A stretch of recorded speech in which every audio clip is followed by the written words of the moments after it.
Good morning, church. Okay, I'll be speaking for 30 minutes only because we will have a grand celebration this day, being a special day of our dear pastor. He will be celebrating his 37th birthday plus 30. Okay, hallelujah. Parang isang aparador yung dala mo. I feel you. Nanggaling din kami dyan. Actually, this morning when we started, when the worship leader started our service this morning, ay narinig ko na yung mensahe ng Panginoon. So, this morning, so I believe natapos na nga po eh. Actually, tinapos na po kanina during our worship time. And I believe this morning we will just allow the Holy Spirit to just made manifest yung word niya kanina sa atin. So kung pinakinggan niyo po yun, at nung nagsasalita din si Joyce about giving, it speaks about one thing, that the Lord is in the business of doing something in your life. Yung shinare ni Joyce, no, in times of scarcity, we all experience scarcity in life. Tama ba? No one is exempted. May exempted ba sa pagkukulang ng buhay natin? Lahat po tayo, di ba? When we see ourselves, when we talk of our experiences, when we share sa ating cell group, there is a portion na kung saan pagka nagkukwentuhan tayo, nagsisharing tayo, we always see our lack. Tama? Nakikita natin yung kulang, nakikita natin yung mga bagay na bakit gano'n ang nangyari. And we always come up with the word that these things are pagsubok. These things are testing. These things are nakikita natin na humahadlang sa atin para makita natin yung bagay na kung saan ang Diyos lamang pwedeng magkaloob dito sa atin. When there is scarcity, ang sabi po ng salita ng Diyos, our Lord is more than enough. Amen. And today, this is my prayer that the Lord that is more than enough. Kaya nga sabi ni Abraham, no, when they go to worship, no, iaalay si Isaac. Ang sabi ng anak, dalawa ang kahoy at ang apoy, pero nasa ang iaalay. Si Abraham, nakita niya may kulang. Amen? Pero ang alam niya is iaalay niya ang kanyang anak sa Diyos. Pero alam niya din na hindi papahintulot ng Diyos yon. Kasi sumunod siya. Amen. Kasi kung hindi siya susunod, alam niya na hindi niya bibigay si Isaac. Pero dahil sa kanyang pagsunod, alam niya na sinabi ng Lord, iaalay niya si Isaac as an offering, and yet he believes, he declared, no, in the time na meron siyang scarcity o unknown or things na may testing or trial sa kanyang buhay, ang sabi niya, the Lord will provide. And this morning, the Lord is saying unto us, He is our great provider. Amen. So bago ko pumunta doon sa ating topic, which is the right side of the boat, sabi ko nga nung nag-umpisa pa lang si Ate Lani, it speaks about the boat. So, Lord, tama pala yung direction namin. And then nag-share si Joyce, it speaks about shifting gears. So, we are now in the right boat. Amen. Praise the Lord. Medyo nag-balance na. Kanina umaga, 9:30, the boat is sinking kasi puno-puno ito, kapulang. Pero buti na lang, nandito yung mga malulusog. So, same na ang timbang. But nevertheless, let's go to Mark chapter 4. I just want to make an introduction about what God will be saying to us in John chapter 21, verse 6. Kasi na-remind ako ng Panginoon na siya shinare ni Lani about crossing over, on the other side. Kasi ang topic po natin ngayon, right side of the boat. So, God is reminding us and telling unto us or asking us, are you on the right side of your boat? Amen. So, discover natin yan. Sabi mo sa Mark chapter 4, after so many miracles that Jesus been doing during his time of ministry, together with his disciples, may pagkakataon din na kung saan kailangan nilang humayo at ipahayag ang mabuting balita ng Diyos. Yan din po ang calling natin bilang mga anak ng Diyos at bilang mananampalataya at bilang part po ng ating vision and mission. No, to share the gospel, to proclaim the gospel of our Lord Jesus Christ here in San Pedro, in your family, in your Jerusalem, Judea, Samaria, and even to the outermost part of this world. So saan ka man daw pumunta, dala-dala mo ang gospel. Pag sinabi mong gospel, you speak about Jesus. Because the gospel that you are carrying is the gospel of our Lord Jesus Christ. Amen. And when the disciple decided to go with Jesus, after the miracle in the Sea of Galilee, with Peter, with James and John, and the other disciples, they left their boat and followed Jesus. Pero as they continue in their journey, in their ministry, together with Jesus, kasama pa rin yung boat. Because the means of transportation kasi nun is either you walk, or ride a camel, or a donkey, or ride a boat. Pero para makarating ka to the other side of the island, you need a boat. Amen. Sa panahon natin ngayon, iba-iba ang klase ng mode of transportation. May land transportation, may air transportation, at sea. And in this story, I want you to see not only the means of transportation, but the boat that you are in right now, nandoon ba ang ating Panginoon? Kasama mo ba ang Panginoon? Yun ba sa paglalakbay mo with your boat, natatakot ka ba? Na feeling mo, nag-iisa ka? O feeling mo, hindi mo alam ang tamang direksyon? Kasi sino po ba dito nakasakay na ng barko or bangka o what? O nasa lumalayag sa dagat. Di ba, once na nasa middle of the sea, you do not know where to go. Sa harap, dagat, sa kaliwa, o sa kanan, sa kaliwa, dagat, sa likod, dagat. Tama? Ang sinusundan mo lang yung navigation. Kaya kung habang merong ang navigation, yung kung saan papunta yung compass or whatever the navigation is, doon ka dapat pupunta. Kasi kung hindi ka tatama ang direction, is either mapupunta ka sa maling lugar, mapupunta ka sa bagyo, o pwedeng lumubog ang bangka o ang barko. Amen. But when you are in the right boat, and your captain is our Captain Jesus, you will go to a place wherein God wants you to go, and that is the right place for you. Amen. Kaya nito, ang sabi po na on the same day when evening had come, He said to them, let us cross over to the other side. So meron silang pupuntahan. Meron silang gagawin. And then on verse 36, it says there, now when they had left the multitude, they took Him along in the boat as He was. Galing sila sa maraming gawain. Nag-miracle si Jesus. Nagpakain siguro siya ng marami dyan. No, maraming miracle. And then here comes now a time wherein you and your Jesus. Most of us came here this morning, no? Masaya tayo. Later on, masaya tayo kung magkakainan tayo. No? Mag-celebrate tayo ng birthday ni Pastor Henry. But tomorrow will be another day. And you and on your boat alone. You are alone pala in your boat, no, in going somewhere. Of course, you have a family, pero kung may trabaho ka, meron kang sariling buhay, meron kang sariling lalayagin. But ang kailangan at ang importante dito, kasama mo lagi si Jesus, ang ating Panginoon. So, ang sabi doon, and the other little boats were also with Him. So, Jesus and other disciples. Then let's go.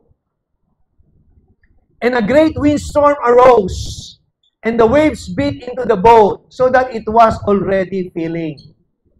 So, tomorrow will be Monday. Sabi nga, may mga tawag dito, suspended ng classes because of what is happening right now. Di ba? May kaguluhan sa labas natin. And thanks be to God, you are here this morning. No, we pray for that kind of rally na ginagawa. We pray for peace We pray for God's divine intervention. We know that it's only God who can change our situation. So this time we'll be talking about what God wants to do in our life. So that sabi mo gano'n, may windstorm, may waves, at yung wind na yon at yung waves na yon ay pumupuno na doon sa bangka na kanyang sinasakyan, ng kanilang sinasakyan. Pero they know Jesus is with them. Amen? So this week, you will be facing another challenge of your life sa work, sa responsibility mo as a nanay, as a tatay, maraming labahin sa mga nanay, maraming aasikasuhin sa mga anak, ang mga asawang lalaki magkatrabaho, no? Maraming problema ang kaharapin, and most of these things will fill you. Most of these things will overwhelm you. Amen. Katulad sabi ni Joyce, ito yung panahon na kung saan pecha de peligro. August, September, October. Kasi walang bonus. November pa ang bonus or December. And yet, you have to take that route. Kailangan mong daanan yung rutang yon. Kailangan mong puntahan yung rutang yon. Tomorrow, papasok ka sa trabaho, kailangan mong pumunta sa trabaho yon. Tama po ba? And most of us will always say, testing ito. Most of us will always say, pagsubok ito. Most of us will say, problema na naman. But there's one thing that you have to remember.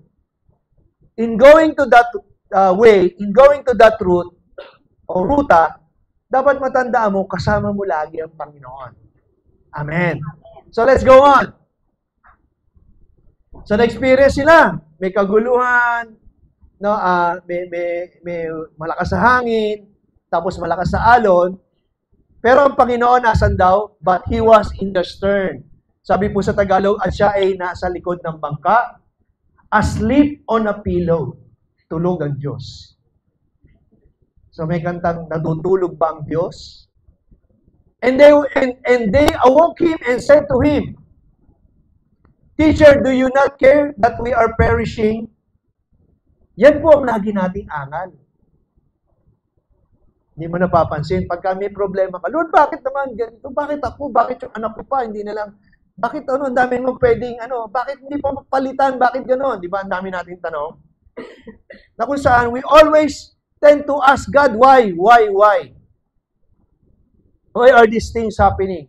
Why are these things happening in my life? Ito, physically, they are with Jesus. Kasama nila ang ating Panginoon. And yet, they do not know who Jesus is in their life. And it's a reminder for us this morning. No, dapat kilala mo kung sino si Jesus. Dapat alam mo yung kakayanan ng ating Panginoon. Dapat ang mga salitang ito na pinag-aaralan po natin will always remind us kung ginawa ni Jesus yon during the time of the disciples. Ang sabi po nga ni Jesus before He left, di ba?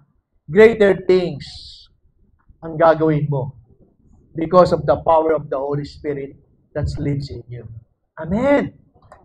Amen. Kaya sabi niya, Lord, teacher, bakit nangyayari to? Then He arose, and then in the next verse, this is how God respond, no, sa kanyang mga disciple. And this is also how God, Jesus, will respond to you. Through His Word pa rin. Kasi kung alam mo itong salitang ito, yun yung babalik sa'yo, in your memory, in your heart, that you will speak what you believe. Kasi kung sa panahon po natin may problema kang gano'n at nangusap sa iyong Panginoon, malamang tumakbo ka. If you hear the voice of the Lord. Pero He will speak to you through His Word. Amen. To remind you, to tell unto you, these things happen during the times of disciple, and if it is happening to you right now, I'm speaking to you. Kaya ang sabi po gano'n, then He arose and rebuked the wind and said to the sea, Peace, be still. And the wind ceased, and there was a great calm. Go to Jesus, because in Jesus' presence, there is joy, there is peace. Amen. Hello? Di ba siya, He is the God of peace? He is the one who can give you joy that overflows. Kaya in spite of that calamity, during that time, nandoon ang ating Panginoon, pag tinawag mo siya, nandoon siya. makikinig sa iyong pagtawag. Welcome mga tiga San Jose, Batangas. Nandito pala sila doon. Amen. And then verse 40, the last verse. But he said to them, why are you so fearful? How is it that you have no faith? So, Jesus is asking something na meron ka at meron din ako. And that is what we have. That's why you are here. Hello? Ang tinanong ni Jesus, faith. Yung isang bagay na meron sila at meron din ako at meron ka rin. Amen. So sa bawat bagay na nagaganap po sa ating buhay, you have to go back to where your faith stand. And you're standing on the faith that Jesus have already done 2,000 years ago. He died for you and for me. His blood was shed on the cross so that first you will understand, being a sinner, you are forgiven. Kasi yung una-una mo dapat makita. Napatawad ka na ng Diyos, namatay siya para sa iyo, you become rightful in the eyes of God. Kaya nga sabi doon sa salita ng Diyos, he who knew no sin, siya na walang kasalanan ay naging kasalanan, para ikaw na makasalanan ay gawin niyang maging matuwid sa harapan ng Diyos. And that's where you are standing. Your rightful standing with our God, with our relationship with God. Through Jesus. Amen. Amen. So let's go now to the right side of the boat. Now, maganda po introduction ito. Yung ginawa ni Jesus during that time. So pag-uusapan pa rin natin in John chapter 21, it speaks about the boat pa rin. Kaya nga po ang topic natin today, the right side of the boat. Si Jesus nasa likod nung nag-miracle siya. Nung nagkakagulo sila, si Jesus kalmado, chill. Kasi He is the God of everything. He knows what's happening. If you are in the middle of your storm right now sa iyong buhay, God is saying, be still and know that I am God. Amen. Sometimes you have to stop in your business, stop in all your worries, stop in all of your thinkings na hindi naman matapos-tapos, hindi mo alam kung ano gagawin. Focus yourself to God and to God alone, and let that peace that passeth all understanding na mag-rule at mag-reign sa iyong puso at isipan.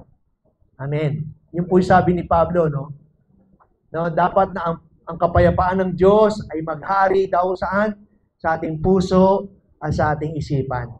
Para tumama ang iyong pananaw sa sitwasyon. Para tumama ang iyong pagkakilala sa Diyos sa iyong sitwasyon. Amen. Have you seen that Seraphat woman? No, baking his last meal. Kakainin na lang niya, ibibigay pa niya sa man of God. Di ba yung senior ni Joyce? Pero dahil alam niya ang prinsipyo, no, na it's better to give than to receive. Mamamatay na siya eh. Pero yun sabi na narinig niya, and it was a rhema word for the Seraphat woman. At kapag yan din po yung naging rhema word nyo for today, when you listen to the word of God, receive it, and live with it, and proclaim it, and speak it. Kasi you speak what you believe. Amen. And it shall be done unto you. Hello? Amen. Kaya nga sabi niya yung gano'n, di ba? Kakainin ko na lang to. Ito na yung huling tinapay, at yung huling langis sa paglulutuan ko para mag-bake. At bukas, after this, mamamatay na kami. So, nandun na siya sa wall, against the wall na yung kanyang situation. But when God appears and speak to you, even today, through His Word, He can change the water into wine. That's the miracle of Jesus. He can change the water into wine. Yung walang kalasa-lasang buhay mo na nagaganap sa buhay mo ay isang magiging matamis na ubas. the right side of the boat. Verse 1 to 14, punta natin yun. Quickly. And then, we'll go straight to the message. After these things, Jesus showed himself again to the disciples at the Sea of Tiberias, that is the Sea of Galilee. And in this way, he showed himself. Sa ganitong kapamaraanan daw nagpakita ang Panginoon sa kanila. Nabuhay na magmuli si Kristo, and this is the third time that Jesus showed himself. No, sabi ko nga sa inyo nung last teaching ko, it's the 17th day, the Nisan 17, the new day, no, after resurrection. So doon si Simon Peter, si Thomas, si Nathaniel, no, si Nathanael, the two sons of Zebedee, si James and John, and the two unnamed disciples were all together. They go back fishing. Bumalik sila sa dati nilang buhay. After they have seen Jesus, no, the second time na nag-resurrect. And yet, ang kanilang naisip, sabi ni Pedro, pupunta ako mangingisda. Sabi nung anim, sige, sama kami sa iyo. Kasi bumalik sila from Jerusalem, bumalik sila sa Galilee, no, yung kanilang lugar at nangisda. Bumalik sila sa dati nilang buhay. Pero ang Panginoon, when He began a good work in you, He is faithful to complete it. So there's no turning back. When Jesus become part of your life, He will never leave you nor forsake you. Amen. Kung ikaw nagkukulang, ikaw nakakalimot, ang Diyos hindi marunong makakalimot. Kasi yung bagay na sinumulan niya, siya ang tapat ni Diyos, natatapusin niya ang lahat ng ito hanggang sa kanyang huling pagbabalik. Amen. Ganun ka kamahal ng Diyos. Ganun ako kamahal ng Diyos. So, ito po nangyari. Then, verse 3, so Simon Peter said to them, I am going fishing. They said to him, we are going with you. And they went out and immediately got into the boat. Bumalik sila dun sa kanilang dating trabaho. Kasi fishermen po sila eh. Di ba? In Luke, makikita natin, they left everything. Their boat, their nets, and their follow Jesus. Di ba? Yun yung istorya ng una nilang pagkakilala sa ating Panginoon. Natatandaan niyo po ba yan? Amen. And then, here comes now, a day in their life, parang wala nangyayari. Sometimes, ganun po tayo mga Kristiyano, na minsan, nakakalimutan natin, bakit na lang laging ganito na lang. And then, bumalik sila sa dati nilang ginagawa. And they went out, immediately got into the boat, and that night, they caught nothing. This is a great lesson for all of us. If you keep on doing, by on your strength, by on your way, with all your might, with all your power, sometimes nothing happens. Why? Because you do not recognize the presence of God, the promises of God, the things that God had told unto you. When you have a relationship with Him, nakalimutan mo yung isinantabi mo. Kahit anong pagpapagal at pagpapagod ang gawin mo, walang mangyayari. Kaya nga sabi ng salita ng Diyos, it's not by might, nor by power, but by the Spirit of the Lord. Amen. Include mo lagi ang Panginoon sa buhay mo. Sa problema mo, isama mo siya. Kasi pag di mo na-solve, siya ang pag-solve mo. Amen? Through His Word, through His promises. At ang sabi dito, they caught nothing.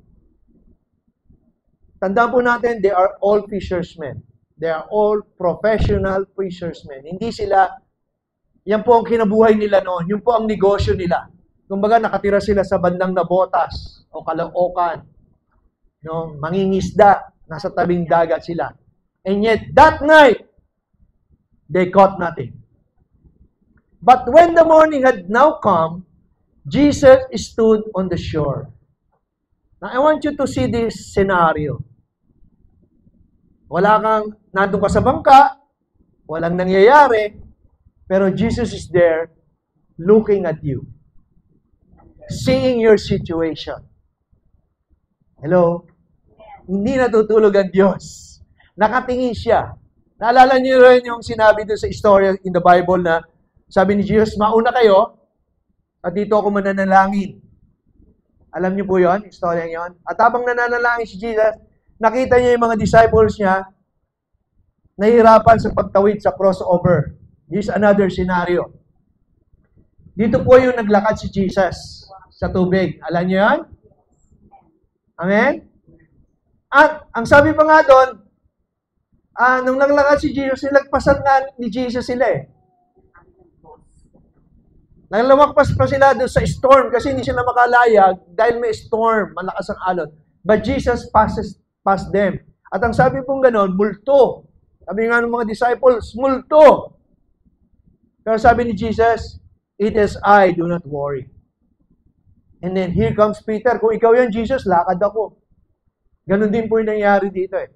Sabi, kung ikaw yan, Jesus, maglalakad ako. Kaya nga, in the midst of your problem, there are miracles. That's why, when Peter get out of the boat sa kanyang tawag dito, comfort zone, he get out of the boat and he walked on the water. The impossible become possible. Amen? Pero ang problema doon, habang naglalakad siya, nakita niya yung, imagine nyo, nakita niya yung wind. Sabi po ng salita, he saw the wind and the waves. Nakita niya yon. At ang nangyari, unti-unti siyang lumubog. Pero Jesus will always be there to reach out. And in this scenario, nandun si Jesus, nakatayo. And yet the disciples did not know that it was Jesus. Ganyan po tayong mga Kristiyano.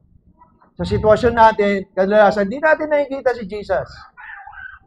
Ang dami nating problema, nagpapakita na ang Panginoon, nagsasalita na siya sa kanyang mga salita, sa mga nababasa natin, pero nakakalimutan natin, nagbubulag-bulagan tayo. Kasi ang nakikita mo, yung nararamdaman mo, nakikita mo yung sinasabi ng isip mo, nakikita mo yung sinasabi ng sitwasyon mo. Amen? Overwhelming, para mga waves at mga winds. But Jesus' word is so powerful that it can change your water into wine. Only if you believe. Hello? Amen.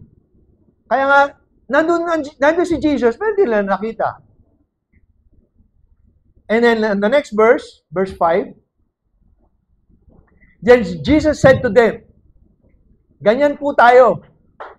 No? Alam natin meron Jesus. Alam natin meron tayong Savior. Alam natin na ito yung pinipreach ni pastor, pinipreach ni cell leader natin, napapakinggan natin sa mga Facebook, yung mga nagre-reels, and yet, hindi natin naririnig ang boses ni Jesus. Kasi naririnig natin, wala na akong pera. Ang naririnig natin, marami pa akong babayaran. Ang naririnig natin, may sakit ang anak ko. Ang naririnig natin, hindi maganda ang sitwasyon. Magulo. Magulo ngayon, lalo na ngayon, magulo. Hindi natin alam kung who is who and who is not. And hindi natin alam. Hindi natin alam kung ano ang gagawin natin. Dito ba tayo kakampi? Dito ba tayo kakampi? Pero in the midst of your trouble, Jesus is your peace. Kaya nga sabi ni Jesus, nangusap na nga siya, hindi siya nakilala. Biruin mo. Jesus, madaling araw, nandun siya sa tabing dagat at hindi nila nakilala ang Panginoon. Kaya si Jesus, nagpakilala niya. Sabi niya, mga bro, children, have you any food? They answered him, no. Kasi wala nga silang huli. Amen? And minsan, pag binabasa mo ang salita ng Diyos, may sinasabi sa iyo ang salita ng Diyos, hindi mo maintindihan. Hindi mo maintindihan yung Word of God. Kasi nga napupuno ka ng mga alalahanin sa utak at sa puso mo. And most of the time, you reject yung Word of God na alam natin, it's so powerful that it can change your situation.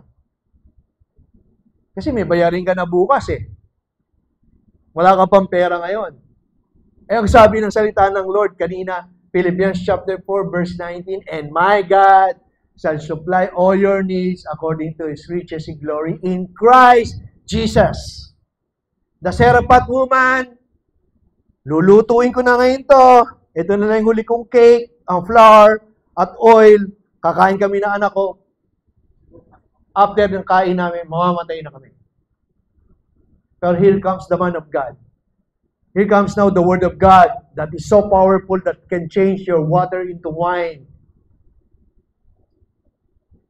Pero sabi ng mga disciples, wala eh. Walang nangyari. Wala kaming huli. Wala kaming makakain. And then what happened? In John chapter 21 verse 6. Ito po yung topic natin this morning. And he said to them, cast the net on the right side of the boat and you will find some. This time, Jesus is so specific on what side that the disciple will cast their net. When the first time na na-meet nila si Jesus, sabi kay Peter, launch your net onto the deep. Ang sabi ni Peter, magdamag na nga kami ng isda. Wala kami nahuli. Tapos sasabihin mo, ikaw, Jesus, siguro hindi naman nila kilala si Jesus. Si Jesus is taga Nazareth, isang karpintero. But ang sabi ni Peter, nevertheless, sinabi mo yan, gagawin ko yan. And this time, nandoon pa rin yung faith nila. Dahil kilala nila si Jesus, nagpakilala nga eh. Nakita nga nila, nalaman nila na buhay na magbuli on the third day. And yet, yung kanilang 100% no, na pagtitiwala sa Diyos ay may pag-aalilangan pa rin. Kaya nga nung nagsabi si Jesus, sabi niya, cast the net on the right side of the boat and you will find some. So they cast. Hinulog nila yung lambat. And now they were not able to draw it in because of the multitude of fish, which is for 153 kind of species of fish. Amen. From nothingness to fullness. Hello? From nothingness to fullness. That's how God can change you. Your perspective, your believing, your faith sa ating Panginoon. If you are on the right side of the boat. Amen. Ikaw ba ay nasa tamang lugar ng iyong lakbayin sa buhay? At kung yun ang lakbayin na pinapadaan sa iyo ng Panginoon, even in your nothingness, you will experience the fullness of your God, our Lord and Savior, Jesus Christ. Amen. Amen. The side when the disciples did not usually cast their net is on the left. Sabi ko nga sa inyo, yung right side is the starboard. Meaning, during that time, yung pagtitimon, di ba yung mga old school na bangka, nasa kanan yung mga nagtitimon. Tama ba yun? Sino ba dito yung mga isda, marunong magbangka? Di ba nandito yung pagtitimon? Yung may kahoy na gano'n. Kawayan ba yun or what? Pero during that time, wala namang motor. So, sagwan sila. So, hindi sila madalas mag-cast ng net sa kanan. Kasi mas madali mag-cast ng net sa kaliwa. Spiritually speaking, most of the time, we always do what we think is right and best for us. Amen? Pero ang Panginoon po, it will always be the opposite of what you believe. Because this is something that you have to trust God 100%. Not 50%, not 60%, not 80%, not 99%, but 100%. Because when Jesus said, cast your net on the right side of the boat, very specific, alam naman nila, wala silang nahuli, pero sinabi, nung nagsabi sa kanila, naniwala sila, may nahuli sila. Amen? Sometimes, and most of the times, in our crucial decision of our life, na we are so much natatabunan ng mga bagay-bagay na nakakalimutan natin na we can ask God and let God direct us to the right direction. This event symbolizes a shift from routine or personal effort to trusting in a higher power of abundance and guidance. Amen. Now, minsan kailangan nating magtiwala, mag-shift. Pangit yung sitwasyon, huwag ka mag-dwell doon. I-shift mo yung pananaw mo sa buhay, pumunta ka sa Diyos na kayang mag-solve. Kaya nga lumalapit sa isang Diyos sa buhay kasi you cannot, but God can. Amen. So number one is shifting of your priorities. Disciples had been focused on their own effort. Pumiyok pa ako. Jesus directed them a different approach, symbolizing reorientation of their priorities from self-sufficiency to relying on God's word and will. Kasi sabi ni Peter, mangingisda ako. Sabi nung anim, sama ako. Wala sila, nahuli. And then here comes Jesus. At ang sabi ni Jesus, may nahuli ba kayo? Wala. Sabi ni Jesus, cast your net on the right side of the boat. And miracle happened. In a split of how many minutes? Sabi po doon, they go fishing overnight, mula kagabi, hanggang madaling araw, they caught nothing. Hello? But when the word of God came and declared, cast your net on the right side of the boat, instantly, there was a catch. But yung catch na yun, hindi lamang catch, kundi multitude of fish. Amen. And this is what God wants us to focus, no? Yung shifting of gears natin. Yung pag-crossover natin. No, yung shifting natin dapat yung shift na sinasabi ng Lord. Yung napag-aralan natin last week na thy word is a lamp unto our feet and a light unto our path. Yung liwanag na meron ka, yun ang daanan mo. Huwag kang pumunta sa madilim. Definitely, madadapa ka. Pero kung nanong ka sa liwanag na binibigay sa iyo ng Panginoon, yun ang tamang direksyon na pupuntahan mo. Amen. Amen. Second one is our obedience and faith. Last week, our topic is faith and ano yung topic natin last week? Malimutan na. Faith and obedience of Abraham, no? Offering Isaac. Testing of faith. Imagine, i-offer niya si Isaac, yung pangako sa kanya ng Panginoon. Pero may ibang purpose ang Lord. At ang maganda dito, Abraham knew his God. Kasi in Genesis chapter 12, pinangako na sa kanya yon. At the age of 75, sabi ng God, ni Yahweh sa kanya, magkakaanak ka.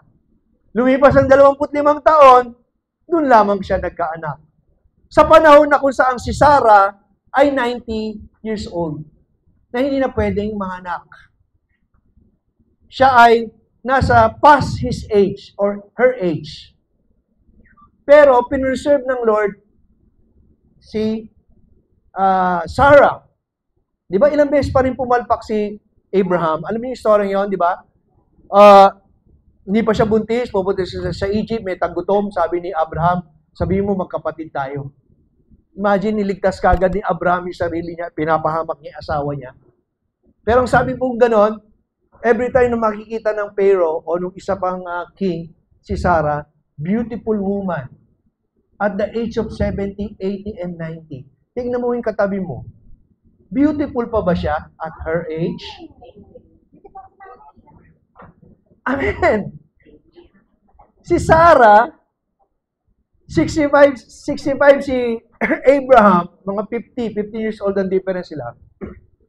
So 99 na si Abraham, so mga 80 si Sarah, unang buntis, 100 nung lumabas si Isaac. So imagine that. For 25 years, waiting sila to have a baby. Nothing is impossible with God. Amen. And amen. Kaya nga nung sinabi ni Jesus, dali mo your son, your only son, and bring it to the place where I will show you and offer him. Di ba? Sabi ganon, dali mo siya sa lugar na pagdadalang ko sa iyo. Imagine that, sabi ng God sa kanya, pumunta ka sa lugar na hindi mo pa alam, pero pinapupunta ka ng Lord. Ganon ka ba? Pagka sinabi ng Lord, hello? Pero pag sinabi siguro namin, pupunta tayo doon sa pupuntahan, hindi natin alam. Sasabihin niyo, ay, ikaw na lang, pastor, di ko alam yan. Di ba? Kasi we do not know what to expect on that place. Ang Abraham and Isaac. Kaya nga si Isaac, kaya nga, hindi po part si Sarah dito eh. Hindi nangusap ang Lord kay Sarah. Kasi alam niyo mangyayari, yung nanay ay pipigilan niyo. Definitely, magkakaroon yun ng magre-response siya kung ano yung nakikita niya, nararamdaman niya. Kaya ang God nag-speak lamang kay Abraham. So siguro, ang paalam siguro ni Abraham at ni Isaac, chill out lang kami for 3 days. Okay, so let's go there. So, ano nangyari? Di ba? Obedience and faith of Abraham. And the disciples' willingness to obey Jesus' command, even when it seems illogical. Illogical naman talaga yung nangyari na yun. In John chapter 21. Magdamag sila walang huli, tapos sasabihin ng mamang yun na hindi pa nila kilala, di ba sabi nila na nakilala? Pero narinig nila, may nahuli ba kayo? Sabi na wala. O sige, ihulog nyo yung inyong net sa right side of the boat. Buti nga, hindi sila nagdalawang isip. They obey. And they have their faith. Sabi pong gano'n, disciples has been focused on their own effort. Jesus directed them a different approach, symbolizing reorientation of their priorities from self-sufficiency to relying on God's word and will. Misa kasi yun ang gusto natin mauna, yung kaya ko to. Alam ko gagawin ko dito. Yung ganun tayo madalas. Kaya kadalasan, inaalaw ng Lord. No. Actually, hindi po tayo tinetest ng Lord. Na makita mo kung hanggang saan ka at darating yung punto na, Lord, hindi ko na kaya, doon ka lamang bibigay. Amen? Kaya nga sabi doon sa 1 Corinthians 10:13, walang pagsubok ang hindi dinanas ni numan. So lahat daw dadaan sa pagsubok. At kung dadaan ka daw sa pagsubok na yon, tapat ang Diyos na ikaw'y kanyang bibigyan ng kalakasan or way upang ikaw ay magtagumpay. Amen. And amen. So the second one is obedience and faith. And then the last one, finding success in the unexpected when one current effort are yielding no results. So kung nakikita mo, no results. Nagnegosyo ka, no results. Marami kang ginawang effort, no results. Ang first attitude natin doon o response natin sa mga bagay na yun, we always think that we are a failure. Tama po ba? We delight in His ways. Yung sumusunod, yung step of the good one. And He delight in His way. And then sabi po dito, though we fall, He will never utterly cast down, for the Lord uphold him with His hand. Amen. And David says in Psalms 23, though I walk in the shadow of the valley of death and evil, I shall not fear. For the Lord is with me. Amen. So when Jesus went to heaven, bago siya pumunta, sabi niya ganon, do not worry. I will send you a helper, Parakletos, your helper, your deliverer, your teacher, your comforter, your standby. Amen. And that's what we have right now. in our season, sa ating pong kapanahunan, the Holy Spirit will always remind you of who you are, of what Jesus has done in our life through His Word. Kaya nga, every time you read the Word of God, the Holy Spirit will always remind you about the things that Jesus has done unto you. That's why nung nagkasi na ng net on the right side of the boat, ang sabi doon sa sumunod na verse 7, therefore, that the disciples whom Jesus loved, and that is John, said to Peter, nakilala ni John. Nagsulat po nitong John 21. Siya po yung disciples whom Jesus loved. Sabi niya kay Peter, it is the Lord. Now, when Simon Peter heard that it was the Lord, he puts on his outer garment, for he had removed it and plunged into the sea. Ano talaga si Peter? Tawag dito, aggressive, impulsive. Di ba siya rin yung naglakad sa tubig? Siya na ngayon, tumalon sa tubig. Sabi po dito, 200 cubits, and that is around less than 200 meters. Lumangoy siya papunta sa shore. Then let's go on. But the other disciples came in the little boat, for they were not far from the land, but about 200 cubits, dragging the net with the fish. So, dala-dala nila yung huli, yung miracle. Okay, let's go on. And as soon as they had come to land, they saw a fire of coals there and a fish laid on it and bread. Tingnan niyo po dito yung scenario. That's how God loves us.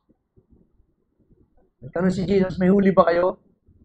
Yan yung una, may huli ba kayo? Nung alam nilang wala, nakita pa rin dito, sa istoryang ito, concerned pa rin si Jesus about your needs. Kaya nga, the kingdom of God is not about drinking and eating. It is about righteousness, peace, and joy in the Holy Ghost. Dito, nakita ni Lord, magdamag. Sigurado, gutom to mga to. So, makakausap ko lamang na matino to si Edwin kapag busog. Makakausap ko na matino ito si Arman pag busog. Pag gutom, ang hirap kausap nito. Hello?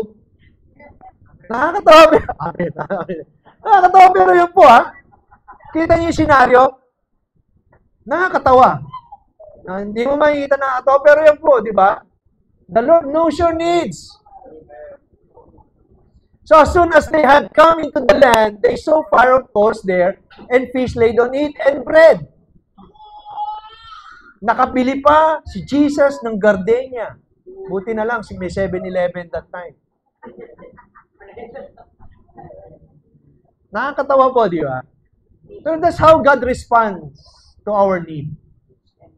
He knows. Magdamag sila walang nangyari sa ginawa nila. Definitely, gutom na gutom ang mga taong ito dahil sila ay nangisda na walang huli, pagod. No? Kadalasan, sabi nga gano'n, to win a man's heart is through his stomach.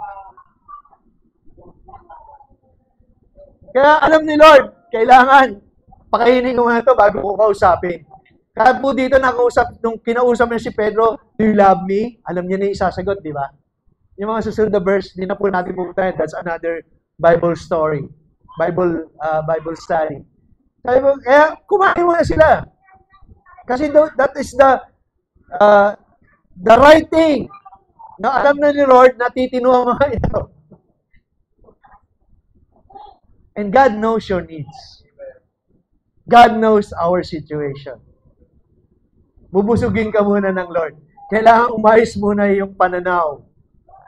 Kaya nung nakita nila, nung nauna si Pedro, nauna niya nakita pagkain. Kasi I believe, hindi ito isang aksidente, bakit po nasulat ito? Amen? Hindi po ito basta-basta sinulat na lamang para lang magkaroon ng karagdagang verse 9, ang John 21. Sinulat ito para paalala sa atin na sabi niya sa Matthew 6:33, do not worry. 6, what you eat, what you wear, where you live. Hindi niyo ba alam that your Father in heaven knows all our needs? Amen? Kaya sabi niya, seek first the kingdom. Seek first His righteousness. And all these things shall be added unto you. Ang lahat na ito idadagdag lamang ng Panginoon. That's why when they went out from the boat, kain na lang. May fish, may bread. Amen. Katulad ngayon, nasemonan tayo ng Lord. After this, may kainan. Hello? Ganyan tayo kamahal ng ating Panginoon. Ganyan niya nakikita yung pangangailangan mo. Amen. Buti na lang dito, panahon ni Jesus, fish and bread. Baka ngayon, sa panahon natin, baka hanapin mo, fish. Ano ba yan? Fish and chips. Diba? Social na tayo ngayon eh. Hello? Nakakatawa pero yun po ang katotohanan. And then verse 10, Jesus said to them, bring some of the fish which you have just caught. And then, verse 11, Simon Peter went up and dragged the net to the land full of large fish, and 153. And although there were so many, the net was not broken. This is how God responds every time He blesses you. Every time He wants your life to be blessed. That it should be a boat-sinking, net-breaking load of blessings. Why?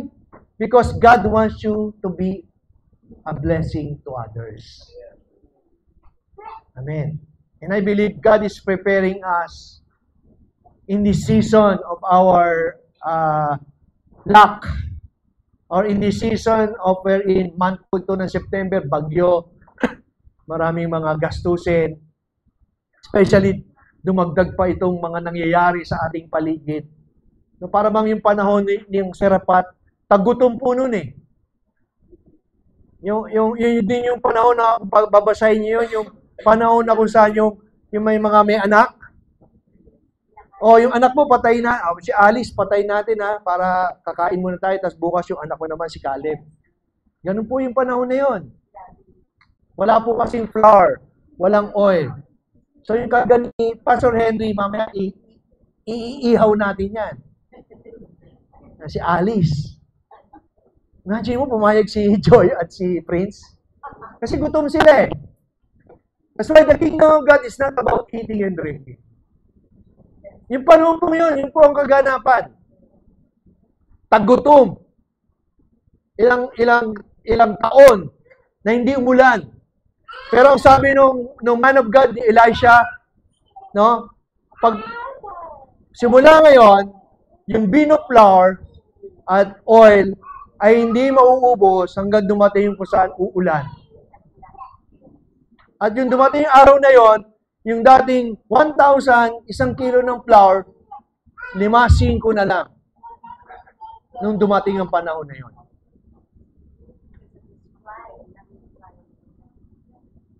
Sometimes we do not know why these things happen. No? We do not control everything. But we know someone who is so divine and powerful, who is in control of everything. And He is our God. He knows everything. No, He knows our needs. Kaya nga sabi ni Pablo, come to Jesus, no, who can bless you all the riches of heaven in Christ Jesus. Pero ang the principle of receiving is through giving. Nakakatawa eh, no? Sa Lord, giving in order for you to be blessed. In order for you to see the blessing pala ng Lord, hindi pala to be blessed, hindi pala requirement yun. For you to open your nothingness into fullness. Amen! Yung sabi pa tuman, wala na eh, mamamatay na sila bukas, pero binigay niya pa, and yet, it stopped her believing of her nothingness and begin, no, to have the fullness of the God na nagbibigay ng lavish. Hindi lamang yung word na lavish, kundi labis. Amen. And amen.